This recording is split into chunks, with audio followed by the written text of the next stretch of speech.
தாய் தமிழ் உறவுகள் அனைவருக்கும் அன்பு வணக்கம். இன்னைக்கு நம்ம எங்க இருக்கோம் அப்படின்னு பார்த்தீங்கன்னா, ராஜபாளையம் பகுதியில் இருக்கோம். நேற்று மாலை திடீர்னு ஒரு யோசனை வந்தது. சரி, நம்ம ஒரு வேலையாக கன்னியாகுமரி வரைக்கும் ஒரு நிகழ்வுக்காக போகணும். போகிற வழியில் ஏதாவது பிரயோஜனமாக ஏதாவது ஒன்று பண்ணணும் அப்படின்னு முடிவு பண்ணோம். இந்த ஐடியாவை கொடுத்தது அனீஸ் பாத்திமா தான். ஆமாம், நீ தான். என்னன்னா, இப்போ 234 தொகுதி வேட்பாளர்களையும் அண்ணன் சீமான் அவர்கள் அறிமுகப்படுத்திட்டாரு. இப்போ அதிமுக திமுகலாம் என்ன பண்ணுறாங்க அப்படின்னா, யாரை வேட்பாளராக போடலாம், எந்த கட்சியோட கூட்டணி போடலாம், யாருக்கு எந்த இடம் ஒதுக்கலாம் அப்படின்னு இருக்காங்க. அப்போ 234 தொகுதி வேட்பாளர்களையும் திருச்சியில் ஆலம்பட்டி புதூரில் மிக பிரம்மாண்டமாக அண்ணன் அறிமுகப்படுத்திட்டாரு. இப்போ நம்ம என்ன பண்ணலாம் அப்படின்னா, சரி நம்ம கன்னியாகுமரி வரைக்கும் போகிற வழியில் நம்ம உறவுகளை எப்படி சந்தித்து இந்த வேட்பாளர்களை ஒரு நேர்காணல் பண்ணிடுவோம் அப்படின்ட்டு, அதில் முதல் நேர்காணலாக இசை மதிவாணன் அவர்களை பண்ணலாம் அப்படின்னு ஒரு திட்டமிட்டு போகிறோம். இந்த நேர்காணல் வழக்கமாக 2 பேரும் உட்காந்து பேசுகிற மாதிரி இல்லாமல் கொஞ்சம் வித்தியாசமாக, ஏன்னா நம்மளை நம்ம தான் ப்ரமோட் பண்ணிக்கணும். அண்ணா சொன்ன மாதிரி ஆமாம், நம்மளே ஊடகமாக மாறிடணும். இப்போ இது வரைக்கும் பார்த்த நேர்காணலை விட இந்த நேர்காணல் கொஞ்சம் வித்தியாசமாக அந்தந்த தொகுதிகளிலேயே போய் அந்த தொகுதியினுடைய வேட்பாளர்களை அழைத்து நம்ம நேர்காணல் பண்ண போகிறோம். நேர்காணல் இன்று மாலையோ இல்லை நாளை காலையோ வந்துடும். அதனால அந்த நேர்காணலை அவசியம் வித்தியாசமாக இருக்கும். இது வரைக்கும் நீங்கள் பார்த்த நேர்காணல் மாதிரி இருக்காது. சும்மா உட்காந்து நம்ம 2 பேர் உட்காந்து பேசிக்கிட்டு மட்டும் இருக்கிற மாதிரி அந்த நேர்காணல் உறுதியாக இருக்காது. கொஞ்சம் வித்தியாசமாக இருக்கும். தொகுதி பிரச்சனைகள் அந்த பிரச்சனை இருக்கக்கூடிய இடத்துலையே நின்று பேசுவாங்க. அதே மாதிரி தொகுதியுடைய சிறப்புகளையும் தொகுதியுடைய சிறப்பு இருக்கிற இடத்துலையும் நின்று பேசுவாங்க. அந்த மாதிரி கொஞ்சம் வித்தியாசமாக இருக்கும் இந்த நேர்காணல் உறுதியாக. அதனால கட்டாயம் பாருங்க, அவசியம் எல்லாரும் அந்த நேர்காணலை பாருங்க. முதல்ல வாசுதேவன் நல்லூருக்கு போயிட்டு இருக்கிறோம். வாசுதேவன் சிவகிரி போயிட்டு இருக்கோம். இசை மதிவாணனை சந்திக்கலாம் அப்படின்னு சொல்லி போயிட்டு இருக்கிறோம். நேற்று இரவே வந்துட்டோம். வாசுதேவ சட்டமன்ற தொகுதிக்கு உட்பட்ட சிவகிரிங்கிற பகுதிகளில் அங்கதான் இசை மதிவாணன் அவர்கள் இருக்கிறதா சொன்னாரு. இப்போ அவரை நேரில் போய் சந்திச்சு இந்த நேர்காணல் எடுத்துருவோம் அப்படின்னு ஒரு முடிவு பண்ணோம். அதுக்கு இடையில பார்த்தீங்க அப்படின்னா, நானும் அனீஸ் பாத்திமாவும் காலையில பேசிட்டு இருந்தோம். பேசிட்டு இருக்கும்போது இந்த மலைகள் இந்த மாதிரியான இடங்கள்லாம் நல்லா அழகா இருக்கு அப்படிங்கும்போது நான் சொன்னேன், இன்னும் ஒரு 10 வருஷம் திமுகவோ இல்லை அதிமுகவோ இங்கே ஆட்சியில் இருந்தாங்க அப்படின்னா இந்த மலைகளும் இங்கே இருக்காது, எல்லாத்தையும் காலி பண்ணிடுவாங்க அப்படின்னு சொன்னா அது உண்மையாங்கிறது நீங்க தான் சொல்லணும். ஏன்னா அந்த சிவகிரி மலையா தானே அந்த மலை இல்ல, இந்த சிவகிரி போயிட்டு இருக்கோம். அந்த போற வழியில அந்த மலைகள் நிறைய மலைகள் இருக்கு. அந்த மலைகள் எல்லாமே பாத்தீங்கன்னா வெறும் மலை மட்டும் இல்லாம அது மேல அப்படி இந்த புல் அதெல்லாம் அப்படி பச்சை தோல் பொறுத்துன மாதிரி அப்படி அழகா இருக்கு பார்க்கவே. அந்த அளவுக்கு அழகான மலைகள்லாம் இந்த பகுதியில இருக்கு. ஆனா இன்னும் 10 வருஷம் கழிச்சு, அதாவது என் பிள்ளைக்கு 10 வயசு ஆகும்போது அதெல்லாம் என் பிள்ளை பார்க்குமா அப்படின்னு தெரியல. நம்ம பார்க்கறதெல்லாம் என் பிள்ளை பார்க்குமான்னு தெரியல. அதுக்காக தானே நம்ம இங்கே போராடிட்டு இருக்கோம். நமக்கு கிடைக்காதது கூட, நம்ம பார்க்காதது கூட நம்ம பிள்ளைகளுக்கு நம்ம வச்சுட்டு போகணும் அப்படின்னு நம்ம நினைக்கிறோம். இப்போ நம்ம சின்ன பிள்ளையா இருக்கும்போது நிறைய விடயத்தை பார்த்துருக்க மாட்டோம். ஆனால் எங்கள் அம்மா எங்கள் அப்பா சின்ன பிள்ளையா இருக்கும்போது நிறைய விடயங்களை பார்த்துருப்பாங்க, நிறைய இயற்கை சூழலில் வளர்ந்துருப்பாங்க. ஆனால் நான் வளரும் போது அது கொஞ்சம் பார்த்தீங்க அப்படின்னா கார்பரேட் மயமாக மாறிக்கொண்டே இருக்கக்கூடிய அந்த காலகட்டத்தில் வாழ்ந்த காலம். கூட பாருங்க எவ்வளோ குப்பை அந்த ரோட்டில், மக்கள் தினமும் பயணப்படக்கூடிய அந்த சாலை, இந்த சாலையில பாருங்க இடதுபுறத்தில் பார்க்குறோம் அவ்வளோ குப்பை மேடாக காட்சியளிக்குது. இப்படிதான் தமிழ்நாடு முழுக்கவே இருக்கு. செங்கோட்டை அப்படின்னு வலதுபுறம் போட்டிருக்கு. செங்கோ இட்டையன் அப்படின்னு மாத்திக்கணும். செங்கோட்டை அப்படின்னு போடாதீங்க, செங்கோ இட்டை அப்படின்னு போட்டுருங்க. ஏன்னா அதுதான் இன்னைக்கு ட்ரெண்டிங்ல இருக்கு. அப்படி என்னன்னா நம்ம எல்லாத்துக்கும் இங்க போராடிட்டு இருக்கோம். நம்ம எப்படியாவது நம்ம எல்லாத்தையும் மீட்டெடுக்கணும், மீட்பு உருவாக்கம் பண்ணணும் அப்படின்னு சொல்லி தான் நம்ம இங்கே இந்த நாம் தமிழர்ன்ற ஒரு அரசியல் கட்சியில் பேசுகிறோம். ஆனால் நிறைய அவதூறுகள் நாம் தமிழர் கட்சி மேலே அள்ளி தெளிச்சுக்கிட்டே இருக்காங்க. அதில் ஒரு அவதூறு தான் காலையில் நானும் அனீஸ் பாத்திமாவும் பேசிட்டு இருக்கும்போது சொன்னோம், அண்ணன் பிராமணருக்கு சீட்டு கொடுத்துட்டாரு அப்படின்னு சொல்லி சொன்னாங்க அப்படின்னு ஒரு கண்டென்ட் பேசணும். அதை முழுமையாக கொஞ்சம் சொல்லு. அதாவது என்னன்னா, இப்போ பிராமின்ஸ் 6 பிராமணர்களுக்கு சீட்டு கொடுத்துருக்காரு சீமான், அது எப்படி கொடுக்கலாம் அப்படின்னு சொல்லி பேசுறாங்க. இன்னும் சொல்ல போனா திமுக முதல்ல ஆட்சிக்கு வந்ததே சுதந்திர கட்சி ராஜாஜியோட கூட்டணி வச்சுதான் ஆட்சிக்கே வந்தாங்க. இந்த ராஜாஜி யாரு அப்படின்ற கேள்வி நமக்கு இருக்கு. அது மட்டும் இல்லாம இங்க நாங்க பிராமினுக்கு கொடுத்ததே தப்பு அப்படின்னா, ஒரு பிராமணரையே இங்க முதலமைச்சராகவே ஆக்கி வச்சிருக்காங்க அம்மையார் ஜெயலலிதா அவர்கள். இப்ப என்ன அப்படின்னா, ஆதிக்கம் எதன் பொருட்டும் வரக்கூடாது அப்படிங்கிறதுல நம்ம உறுதியா இருக்கிறோம். அது எந்த ஒரு மாற்று கருத்தும் கிடையாது. அது பிராமண ஆதிக்கமா இருக்கட்டும், எந்த ஆதிக்கமுமே வரக்கூடாது. தெலுங்கு ஆதிக்கமோ கன்னட ஆதிக்கமோ இல்ல தமிழருடைய ஆதிக்கமோ எதுவா இருந்தாலும் சரி, ஆதிக்கத்தை ஒருத்தவங்க மேல நம்ம திணிக்க கூடாது. மேல ஒரு வலுக்கட்டாயமான திணிப்பு ஒருபோதும் இருக்கக்கூடாது அப்படிங்கறதுலாம் உறுதியா இருக்கணும். ஆனா அதே சமயத்துல இந்த சமூகத்துல வாழக்கூடிய எல்லா மக்களுக்குமான பிரதிநிதித்துவத்தை கொடுக்கணும்னு நாம் தமிழர் கட்சி நினைக்குது. அப்ப சமூகத்துல அங்கீகாரம் மறுக்கப்பட்டவர்களுக்கும் நம்ம சீட்டு கொடுத்துருக்கோம். அதை யாரும் பேச மாட்டேங்கிறாங்க. பாருங்க, மருத்துவ சமூகத்துக்கு கொடுத்துருக்காங்க, பாருங்க பழனின்ற ஒரு பொது தொகுதியில பழங்குடியின பெண்ணுக்கு கொடுத்துருக்காங்க அப்படின்றத யாரும் இங்க பெருமையா பேச மாட்டாங்க. மாறாக நீங்க பார்ப்பனர்களுக்கு கொடுத்துருக்கீங்க, நீங்க பார்ப்பனர்கள் கொடுத்துருக்கீங்க, பார்ப்பன கடப்பாறை அப்படின்னு பேசுறாங்க. குயவர், முடித்திருத்தும் மருத்துவர்கள், இன்னும் வந்து பாத்தீங்கன்னா பழங்குடியின பெண், இப்படி எல்லாருக்கும் சீட்டு தேடி கொடுத்துருக்காங்க. தேடி வந்து சமூக பிரதிநிதித்துவத்துல அடிப்படையில கொடுத்துட்டு இருக்கிறோம். அணி சொன்னது போல பட்டியல் சமூகத்துக்காரங்கன்னா அது தனித்தொகுதியில தான் நிக்கணும் அப்படின்னு இது வரைக்கும் இந்த திராவிட கட்சிகள் இருந்தாங்க. ஆனா அதை உடைத்து, இல்ல பட்டியல் சமூகத்தை சார்ந்த ஆதி தமிழராக இருந்தாலும் சரி, யாராக இருந்தாலும் சரி, அவங்க ஒரு பட்டியல் சமூகமா அவங்க பொது தொகுதியில நிக்கலாம் அப்படின்னு நிப்பாட்டினது அண்ணன் தான். இதை யாருமே பேச மாட்டேங்கிறீங்களே, அதுதான் எங்களுக்கு ரொம்ப வருத்தமா இருக்கு. சோசியல் ஜஸ்டிஸ் அப்படிங்கிறது அது எல்லாருக்கும் உரித்தானது அப்படின்னு நான் நினைக்கிறேன். ஏன்னா வெறும் வந்து ஓபிசி மக்களுக்கும் எஸ்சி/எஸ்டி மக்களுக்கு மட்டுமல்ல, அது வந்து ஃபார்வர்ட் கிளாஸஸ்ல இருக்கிறவங்களுக்கும் சோசியல் ஜஸ்டிஸ்ங்கிறது முக்கியம். அதுக்கு நம்ம இடபிள்யூஎஸ் ஆதரிக்கிறோம்னா அது வேற, இடபிள்யூஎஸ்ங்கிறதே டோட்டலா வேற. ஆனால் அதே சமயத்தில் இந்த மண்ணில் வந்து பார்ப்பனர்களும் வாழ்றாங்கன்ற பட்சத்தில் அவங்களுக்கான அதிகார பிரதிநிதித்துவமும் இந்த நிலத்துல கிடைக்கணும் அப்படிங்கிறதுல எந்த ஒரு நம்ம மாற்றம் அவங்களுடைய ஆதிக்கத்தை தான் எதிர்க்கிறோமே தவிர, அதற்காக ஒட்டுமொத்தமாக பிராமணரே இருக்கக்கூடாது அப்படிலாம் நம்ம எதுக்கல. இருக்குல்ல. ஏன்னா எத்தனையோ இப்போ ஒரு உதாரணம் சொல்லணும்னா, இப்போ நம்ம போற போக்குல வந்து இஸ்லாமிய தீவிரவாதிகள் அப்படின்னு கருணாநிதி சட்டசபையில சொன்னார்ல. இப்ப ஆமா, முஸ்லீம் தீவிரவாதின்னு. இப்ப மார்ச் 23 ஆலடி அருணா கூட 1999 ஆமா. 99 சட்டமன்றத்துல குறிப்பு இருக்கு, அது கூட எடுத்து பாருங்க. அதுல கூட சொல்லியிருக்காரு இஸ்லாமிய மத தீவிரவாதிகள்ன்றாரு. அப்ப இஸ்லாமியர்கள் முஸ்லீம், அதான் முஸ்லீம்கள்னாலே தீவிரவாதிகள் அப்படின்னு எப்படி அதை நம்ம ஏத்துக்க முடியும்? அப்ப எல்லா முஸ்லீம்களும் தீவிரவாதம் தான் பண்ணிட்டு இருக்காங்க அப்படிங்கிற ஒரு கேள்வி இருக்குல்ல. ஒரு பொதுப்படையா நம்ம பேசுவோமே. இந்த காணொலி பார்க்கக்கூடிய இஸ்லாமியர்கள் கூட நீங்க இதை புரிஞ்சுக்கங்க. இஸ்லாமியர்கள் மத தீவிரவாதிகள் அப்படின்னு பேசியிருக்காரு. அப்ப முஸ்லீம்னாலே தீவிரவாதி தான் அப்படிங்கிறத யாராவது ஏத்துக்க முடியுமா சொல்லுங்க? அப்ப இங்க இருக்கக்கூடிய சிக்கல் என்னன்னா, இப்போ முஸ்லீம்கள் எல்லாருமே தீவிரவாதி அப்படின்னு ஏத்துக்கிறீங்களா? எல்லா இஸ்லாமியர்களும் ஏத்துக்கிறீங்களா? அதே போலதான் பிராமணர்கள் எல்லாருமே வந்து ஆதிக்க மனப்பான்மையோட தான் இருப்பாங்க அப்படிங்கிறத ஏத்துக்க முடியாது. அவர்களும் இந்த மண்ணில் வாழக்கூடியவர்கள், அவர்களும் இந்த நாட்டுக்கு வரி செலுத்தக்கூடியவர்கள், அவர்களும் இந்த நாட்டை சார்ந்தவர்களாக ஆயிட்டாங்க. அப்ப அவங்களுக்கும் அரசியல் அதிகாரம் நம்ம கொடுத்துதான் ஆகணும். அப்ப அதை விட்டுட்டு ஐயோ சீமான் வந்து பிராமணருக்கு சீட்டு கொடுத்துட்டாரு, சீமான் RSS முகமாயிட்டாரு. இன்னொன்னு சொல்லுங்க, காலம் காலமாக பார்ப்பனிய ஆதிக்கம் இருந்ததுன்றதும் உண்மை, இன்னைக்கும் இருக்கிறதுங்கிறதும் உண்மை. அதை நம்ம வந்து மறுக்கல. உடனே பார்ப்பனிய ஆதிக்கமே இல்லைங்க, நாங்க வந்து பிராமின்ஸுக்கு சப்போர்ட் பண்ணோம் அப்படிலாம் இல்லை. பார்ப்பனிய ஆதிக்கம் இன்னைக்கும் இருக்கு. ஆனா அதற்கு அந்த ஆதிக்கத்தை நம்ம தகர்க்கணும் அப்படிங்கிறதும் உண்மைதான். அதே சமயத்துல நம்ம ஒரு சமூக நீதியின் அடிப்படையில் சீட்டு கொடுக்கும்போது எல்லா சமூக மக்களுக்கும் சீட்டு கொடுக்கணும் அப்படிங்கிறதும் உண்மைதான். அப்படின்றப்ப இந்த நிலத்துல அவங்களும் வாழ்றாங்க அப்படின்ற அடிப்படையில இந்த நிலத்துல வந்து அவங்களும் இந்த நிலத்தினுடைய மக்களாக இருக்கிறாங்கன்ற பட்சத்தில் அவங்களுக்கான பிரதிநிதித்துவம் கொடுக்கணும் அப்படின்ற அடிப்படையில தான் அனைத்து உயிர்களுக்குமான அரசியல், பிறப்புக்கும் எல்லா உயிருக்குமான அரசியல். இந்த அரசியலை தான் நாங்க பேசுறோம். இதுல சில முட்டாள் வந்து என்கிட்ட விவாதம் பண்றோம், பிறப்புக்கும் எல்லா உயிருக்கும் நீங்க பேசுறீங்க, அனைத்து உயிர்களுக்குமான அரசியல்ங்கிறீங்க.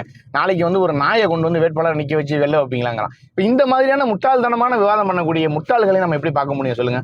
இதை இன்னொன்று சொல்லிடுறாங்க போகிற போக்கில். சீமானை வந்து திரள் நிதி வாங்கிட்டாரு, சீமானை வந்து திரள் நிதி வாங்கி கூட்டம் திரள் நிதி வாங்கி தாண்டா கூட்டம் நடத்துகிறோம். நாங்கள் ஒன்றும் கார்பரேட் கம்பெனிக்கிட்ட போய் மிரட்டி உருட்டி மற்ற கட்சிகளை போல நிதி கொடுன்னு வாங்கலை. இந்திய தேர்தல் ஆணையமே சொல்லியிருக்கு, தேர்தல் பத்திரத்தின் மூலியமாக நிதி வாங்காத ஒரே கட்சினா நாம் தமிழர் கட்சி தான். அப்படிப்பட்ட ஒரு கட்சி யாருமே பேச மாட்டேங்கிறீங்க. சீமான் மலையை வெட்டாதுன்னு பேசுறாரு, அதை பேசுவதில்லை. மரத்தை வெட்டாதங்கிறாரு, அதை பேசுவதில்லை. இங்கு வாழக்கூடிய இஸ்லாமியர்கள் வந்து இந்த மண்ணை சார்ந்தவர்கள், இந்த மண்ணின் பூர்வ குடிகள்னு பேசுறாரு, அதை யாரும் பேசுறது இல்லை. இப்படி பல விடயங்களை பேச மாட்டேங்கிறான். அது கொண்டு வந்துடுறான், பிராமண கடப்பரன்ட்டாரு அப்படின்னு அதை கொண்டு வந்துருவான். இல்ல திரள் நிதின்னு சொன்னோம்னா எல்லாருக்கும் வித்தியாசமா தெரியுது. டொனேஷன் அப்படின்னு சொல்லி இருந்தோம்னா யாருக்குமே டொனேஷன் அப்படின்னா இருந்தா ஓகே. ஏன்னா எந்த கட்சி நீ டொனேஷன் வாங்க இருக்கிற நிறைய பேரை மன்னிச்சிருங்க, நான் உங்ககிட்ட மன்னிப்பு கேட்கிறேன் அப்படின்னு கூட சொல்ல மாட்டேங்கிறான். அது சொன்னா மன்னிப்புனா பெரிய வார்த்தை நினைக்கிறான். சாரி அப்படின்னா சாரி அப்படிங்கிறான்.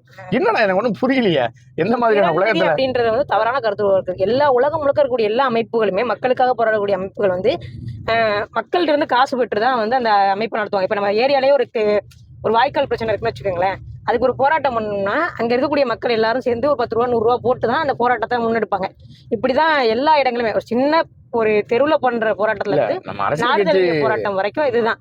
அப்படின்றப்போ அரசியல் கட்சியும் அப்படிதான் இயங்க முடியும். அப்ப திரள் நிதினா நம்ம யாரோட கழுத்துலையும் கத்தி வச்சுட்டு காசு கொடுன்னு நம்ம மிரட்டுறது இல்லை, யாரு கடையை நாங்க உடைச்சிருவோம் அப்படின்னு சொல்லி நம்ம மிரட்டுறது இல்லை. மக்கள் தன்னெழுச்சியா இந்த அரசியல் வெல்லணும்.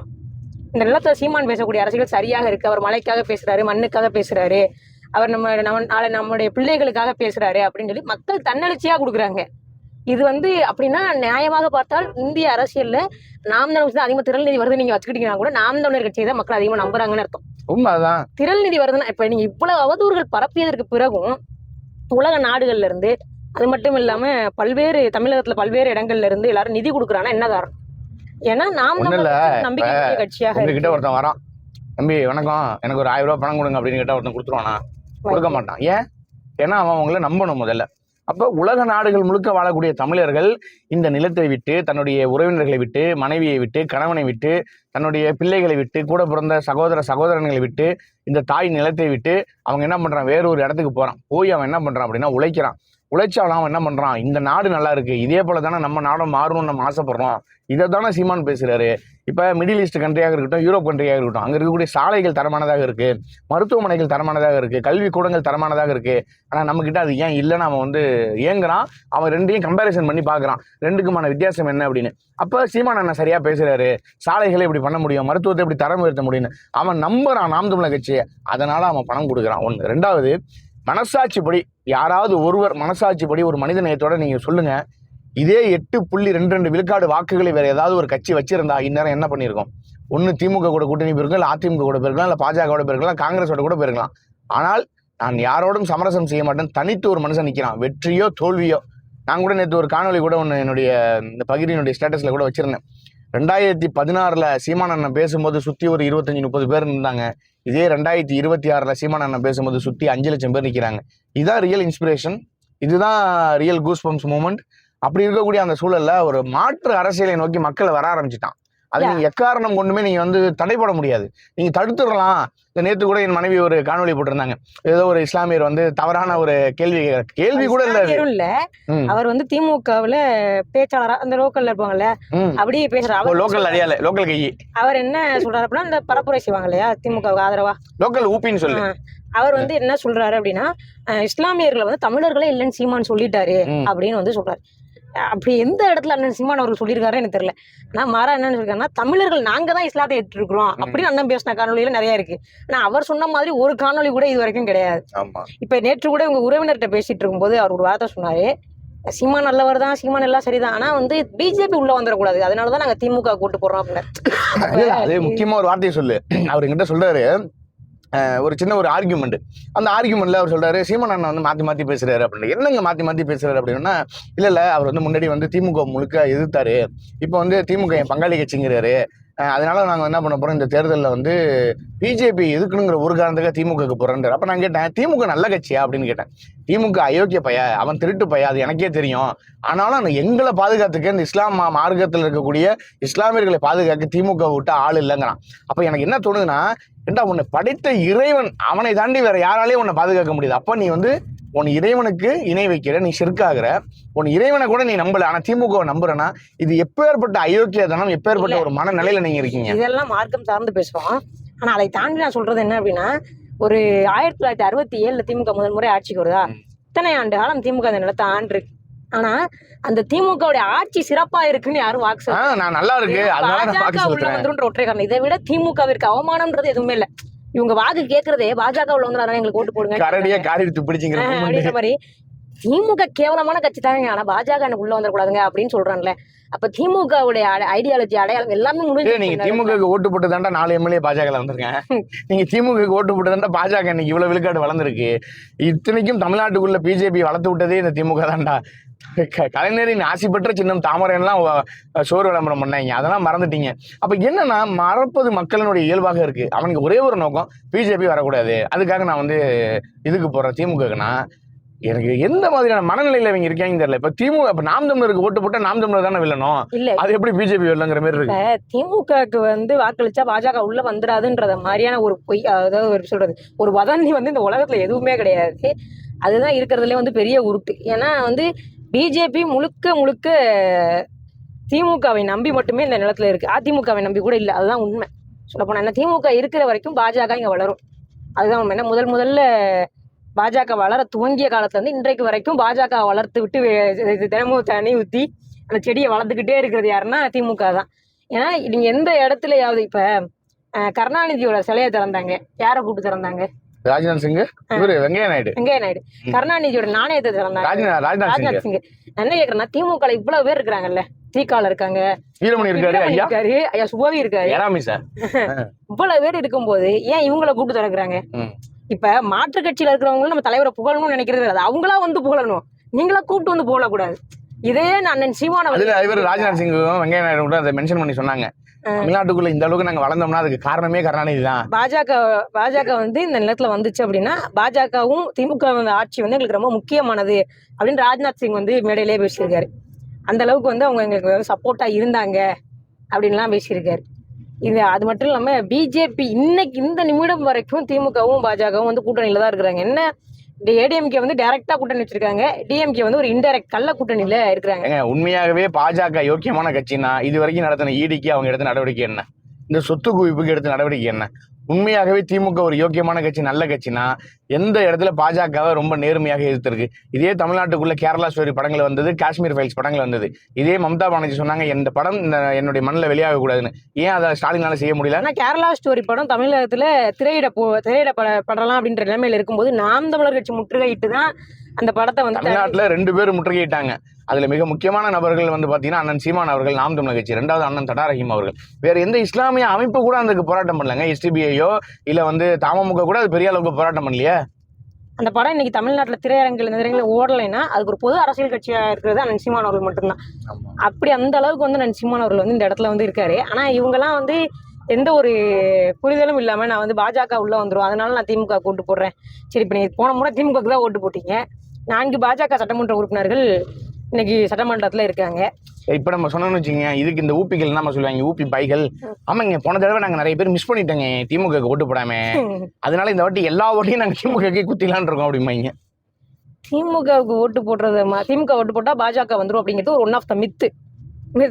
எனக்கு ஒண்ணுதான், திமுக ஓட்டு போடுற எவனாவது ஒருத்தவன் மனசாட்சிப்படி, தன்னுடைய மனசாட்சிப்படி மனச்சான்றோட சொல்லுங்க, திமுக இவ்வளவு நல்ல சாதனை பண்ணிருக்கு, அதற்காக நான் ஓட்டு போறேன்னு சொல்லி நான் தாராளமா ஏத்துக்கிறேன். என்ன சாதனை பண்ணிருச்சு, என்ன வளர்ந்துருச்சுன்னு மட்டும் சொல்லு. 5 லட்சம் கோடி கடன் இன்னைக்கு 11 லட்சம் கோடி ஆயிடுச்சு. இன்னைக்கு 5000 ரூபாய் காசை உங்ககிட்ட கொடுத்துட்டு உன்னை 8000 ரூபாய்க்கு கடங்காரன் ஆக்கி வச்சிருக்காங்க. இதை தாண்டி என்ன சாதனை? ஒன்றும் இல்லை, குடிக்க வைக்கிறது. இதுதான் நீங்க தமிழ்நாட்டில் நடக்குது. நீங்க மக்கள் பிரச்சனை தீர்க்கப்பட்டிருக்கா? மக்கள் பிரச்சனை தீர்க்கப்பட்ட திமுக ஏங்க போராடணும்? நான் வந்து ஆட்சிக்கு வரணும், 10 கட்சியை கூட்டணிக்கு கூப்பிடணும். மக்கள் தானா தேர்ந்தெடுப்பாங்க திமுகவை. திமுக போன்ற ஒரு நல்ல கட்சியே இல்லைன்னு திமுகவுக்கு திரும்ப வாக்களிச்சிருப்பானே. நீ எதுக்கு இந்த கட்சி கூட்டணிக்கு வா, அந்த கட்சி கூட்டணிக்கு வா, இவ்வளவு விளம்பரம் அவ்வளவு விளம்பரம், எதுக்கு விளம்பரம்? நீ நல்லது செஞ்சா மக்களுக்கு தானா போய் சேருமா? எதுக்கு விளம்பரம் பண்ணிட்டு இருக்கிற? 1000 ரூபாய் காசை கொடுத்துட்டு நான் 1000 ரூபாய் கொடுத்தேன், 1000 ரூபாய் கொடுத்தேன், 1000 ரூபாய் கொடுத்தேன் நீ சொல்றிய. இந்த 1000 ரூபாய் காசை வாங்குறேன் என் பெரியத்தா என் சின்னத்தாலாம் என்ன நினைப்பாங்க? எவ்வளவு கூணி குறுகி நிக்கிறேன் அந்த 1000 ரூபாய் காசு வாங்குறதுக்கு. ஆனா ஐயா ஸ்டாலின் மாரி ஏசி அறையில போய் நிக்கிறாங்க, வெயில்ல போய் நிக்கணும். அந்த 5000 ரூபாய் பணம் போட்டுன்னா இந்த வங்கியில போய் நின்றாங்க பத்தியா எல்லாம் கூட்டத்துல. அப்படி இருக்கு இந்த நிலைமை. இவங்க என்னன்னா என்னத்தை பண்றாங்கன்னு தெரியல. இல்ல, நம்ம மக்களுக்கு என்னன்னா நமக்கு 1000 ரூபாய் கிடைக்குது, 5000 ரூபாய் கிடைக்குதுன்னு நினைக்கிறாங்க. இன்னைக்கு வரைக்கும் நம்ம 1000 ரூபாய் 5000 ரூபாய் கையேந்திர நிலைமையில தான் இருக்கிறோம். இன்னைக்கு வரைக்கும் கவர்மெண்ட் வந்தாதான் நம்ம நல்லா இருப்போம் அப்படின்ற நிலைமையில இருக்கும். ஆனா நாம் தமிழர் கட்சி மாட்டா ஒரு அரசியல் நம்ம முன்வைக்கிறோம். வீட்டுல ஒருத்தருக்கு அரசு வேலை கொடுக்குறோம். நீ ஒரு கவர்மெண்ட் எம்ப்ளாயி, நீ ஒரு நல்ல ஒரு வெல்ஃபேரா வாழலாம், உன்னோட சுயமரியாதையோட நீ வாழலாம் அப்படின்னு நாம் தமிழர் கட்சி வந்து முன்வைக்கிறோம். ஆனா அந்த சுயமரியாதையோடு வாழலாம் அப்படின்றத விட இலவசங்கள் கையேந்திரதான். நாம் தமிழர் கட்சி என்ன சொல்லுதுன்னா, வீட்டுக்கு ஒருவருக்கு அரசு வேலை தரங்குது. இதுல இந்த தற்கொலைங்க வந்துடுறாங்க. நாங்கெல்லாம் வேட்பாளர்லாம் பாருங்க, எல்லா அட்வொகேட்டு, எல்லாமே இன்ஜினியர், எல்லாமே டாக்டர், எல்லாமே டீச்சர்ஸ். இவங்களை வந்து ஆடு மாடு மேய்க்காம நீங்க வந்து ஆடு மாடு மேய்க்க வைப்பங்கிறீங்க அப்படிங்கிற பைத்தியக்காரனே. ஆவின் அப்படிங்கிற ஒரு நிறுவனம் இருக்கு. அந்த நிறுவனத்துல படித்தவர்களும் வேலை பார்க்குறாங்க, படிக்காதவர்களும் வேலை பார்க்குறாங்க. படித்தவர்களுக்கும் படிக்காதவர்களுக்கும் வேலை. இனி படிக்காதவர் இல்லை என்ற நிலையை உருவாக்குவதே அடுத்த வேலைன்னு அண்ணன் சொல்றாரு. அப்ப படிச்ச எம்காம் படிச்சவனா இல்ல பிகாம் படிச்சவன போய் பாலுக்காரன் சொல்ல போறோமா? அவன் கணக்கால இருக்கான்.